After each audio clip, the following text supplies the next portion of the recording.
Shalom பிரியமானவர்களே, உங்கள் அனைவரையும் மீண்டும் சந்திப்பதில் எனக்கு மிகுந்த மகிழ்ச்சி. நாம் எல்லாரும் தோராவை வாசிக்கிறோம். ஆனால் அதில் இருக்கும் ஆழமான சத்தியங்களை முழுமையாக புரிந்து கொள்கிறோமா? ஒரு ஆப்பிள் பழத்திற்கு எப்படி அதன் மெல்லிய தோல், சுவையான சதைப்பகுதி மற்றும் அதன் மையத்தில் இருக்கும் விதை என அடுக்குகள் இருக்கிறதோ, அதுபோல் தோராவிற்கும் 4 அடுக்குகள் உண்டு. இதை புரிந்து கொள்ள யூத ஞானிகள் பார்தஸ் என்ற ஒரு முறையை பயன்படுத்துகிறார்கள்.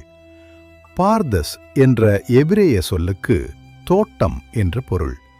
இன்று இந்த 4 நிலைகளையும் ஆபிரகாம் மற்றும் ஈசாக்கின் சரித்திரத்தின் மூலம் மிக எளிமையாக நாம் படிக்கப் போகிறோம். இந்த பர்தஸ் என்ற சொல்லில் 4 நிலைகள் மறைந்துள்ளன.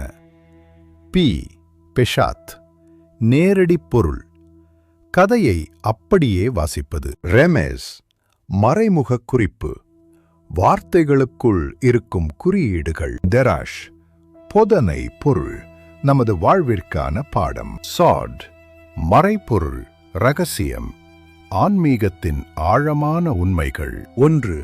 பாடஸ், நேரடி பொருள், கதையை அப்படியே வாசிப்பது. உதாரணம், ஆபிரகாம் ஈசாக்கு சரித்திரம். ஆரம்பத்தில் நாம் கதையை அப்படியே வாசிக்கிறோம். தேவன் ஆபிரகாமை சோதிக்கிறார். ஆபிரகாம் தன் மகனை மோரியா மலைக்கு அழைத்துச் செல்கிறார். அவர் பலியிட முயலும்போது ஒரு தேவதூதன் தோன்றி அவரை தடுக்கிறார். அப்போது ஆபிரகாம் நிமிர்ந்து பார்க்கும்போது புதரில் ஒரு ஆட்டுக்கடா சிக்கியிருப்பதை பார்த்து அதை எடுத்து தேவனுக்கு பலியாக செலுத்துகிறார். இதுதான் வரலாறு. 2. ரெமேஸ், மறைமுக குறிப்பு, வார்த்தைகளுக்குள் இருக்கும் குறியீடுகள். இங்கே நாம் ஒரு ரகசியத்தை கவனிக்க வேண்டும். அந்த ஆட்டுக்கடா அங்கே தற்செயலாக வரவில்லை. அது உலகம் படைக்கப்பட்ட போதே இந்த தருணத்திற்காக தேவனால் நியமிக்கப்பட்டது என்ற ஒரு குறிப்பு இதில் உள்ளது. இது தேவன் நமக்காக ஒரு மாற்று வழியை எப்போதும் வைத்திருப்பார் என்பதை குறிக்கிறது. 3. தெரஷ், போதனை பொருள், நமது வாழ்விற்கான பாடம். இதிலிருந்து நாம் என்ன கற்றுக்கொள்கிறோம்? தேவன் மனித பலியை விரும்பவில்லை. அவர் எதிர்பார்ப்பது நம்முடைய முழுமையான கீழ்ப்படிதலை மட்டுமே. ஆபிரகாம் எதற்கும் தயங்காமல் தேவனுடைய வார்த்தைக்கு கீழ்ப்படிந்ததையே இந்த தியாகம் காட்டுகிறது. நம் வாழ்விலும் தேவனுக்கு முதலிடம் கொடுக்க வேண்டும் என்பதே இங்கிருக்கும் பாடம். 4. சாட், மறைப்பொருள், ரகசியம், ஆன்மீகத்தின் ஆழமான உண்மைகள். இறுதியாக மிக உயர்ந்த ஆன்மீக தளம்.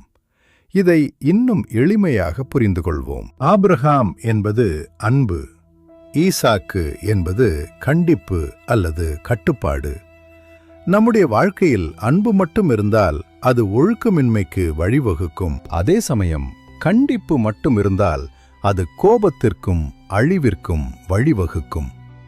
இந்த பலிபீடத்தில் ஆபிரகாமும் ஈசாக்கும் இணைவது எதை காட்டுகிறது என்றால், அன்பும் ஒழுக்கமும் சமநிலையில் இணைய வேண்டும் என்பதாகும். நம்முடைய சொந்த விருப்பு வெறுப்புகளை விட்டுவிட்டு நம் குணங்களை தேவனுடைய விருப்பத்திற்கு ஏற்ப மாற்றிக்கொள்வதே இந்த கதையின் மிகப்பெரிய ரகசியம். முடிவுரை பிரியமானவர்களே, பார்த்தீர்களா?